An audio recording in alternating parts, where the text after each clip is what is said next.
first actual bit of content on the agenda took place 2 weeks ago. And I've been waiting for the first episode of the Luke Kidgell Hour to, what's the correct word? Aggressively complain about it. Reese and I went out for beers. We were discussing the whole change. And then we had enough. I then caught the train home. And I haven't been catching the train much at all in the last year. I think I've caught the train twice since the start of the pandemic. Since like March or almost this time last year. Because I went on the regional tour. Then I was touring and doing shows away all March. And then everything got locked down. So I've probably been on the train twice in the last year. And every single time I'm on the train from now on, I have a new rule. I am only on the train if I'm going to get intoxicated or if I am intoxicated. So anyway, I was catching the train home pretty intoxicated. It was on a Friday night. Yeah, Friday night. We went our separate ways because we're on separate train lines. And Reese dodged a bullet because this is what was in my carriage on the way home. Wasn't even that late. This is like 10 p.m. Yeah, 10:30. 10 p.m. Not like 2 a.m., which is where you expect to hear this.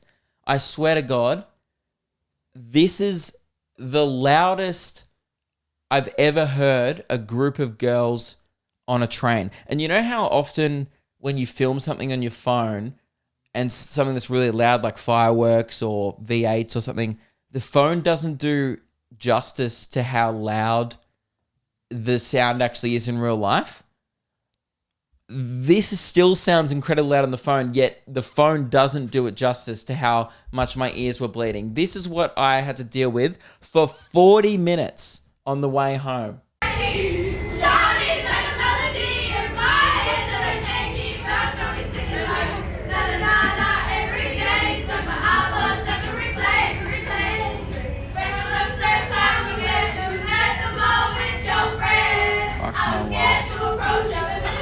Now, this is the only, I'm not going to say that. I will. This is the only pro-gun law argument that I have. I'm against shooting people in general. But I swear to God, they wouldn't get away with that in America. If they were on the subway doing that shit, someone would have done something about it. That's all I'm going to say. Now, I'm not saying we should shoot 16-year-old girls. I'm saying we should think about it. You know? Yeah. And that's not a death threat. No, it is. Reese is like, Jesus Christ, I don't know why I agreed to this job. We're going to get cancelled episode 1. Nah, guys, we shouldn't shoot him. But God, we have to do something. You know what we should have done? Shot a gun in the air. And then a warning shot. Yeah. And they would have been like, what the fuck? And I would have been like, that is how loud you are. That's been you singing, dude, it kept going, right? They started doing fucking single ladies. All the single ladies, all the hands up, up in the club, I just woke up. They put their fucking hands up. Oh my God. I got a headache. I did have a headache. And it wasn't from the beers. Oh my God. They put their hands up. Nah. And I know there's a lot of 16-year-old girls who listen to this podcast. I'm assuming, right? And I just want to say, it's not all of you. And I know this does not reflect the majority, but God, it reflects about 25% of you.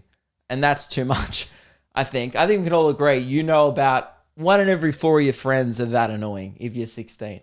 I remember being a 16-year-old boy and being like, I mean, I was probably worse. We were probably like, actually, I don't think I've ever been annoying on a train. No, I would have.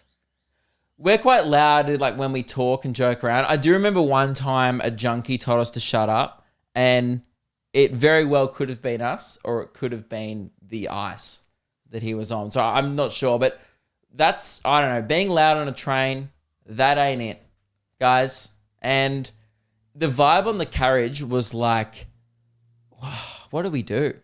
Because like they were like 15 or 16. I don't How know. many other people in the carriage? Oh, like 20. Yeah. Packed. I mean, not packed, but like enough people enough, to yeah. be like, shut up. Like there was people coming on and then moving into the other carriages. There was people walking down and moving to the carriage. But there was a little part of me that was like, I wonder how long they're going to keep going for. I was like, I wonder if they'll lose energy. Because like that's so much energy. So just be like, put your hands up. And then all of them collectively go, woo! Like they're doing a Mexican wave. And I'm like, how into Beyonce can you get? I mean, I love Beyonce as much as the next person. It's Queen Bee, but I'm not putting my hands up, you know? Anyway. But yeah, they did about 30 to 40 minutes of that. It was bad. And I sent that video to Reese on the train and he's just like, suck shit. I got a real quiet trip home. I was the only one in my carriage. Oh, when you said that. God. And you know what? I'm an idiot because they were being really loud on the platform as well. Oh, okay. And I almost predicted it. But I was like, no, they won't be that bad. Like, I'm like, they're 16. They're old enough to be respectful in a train.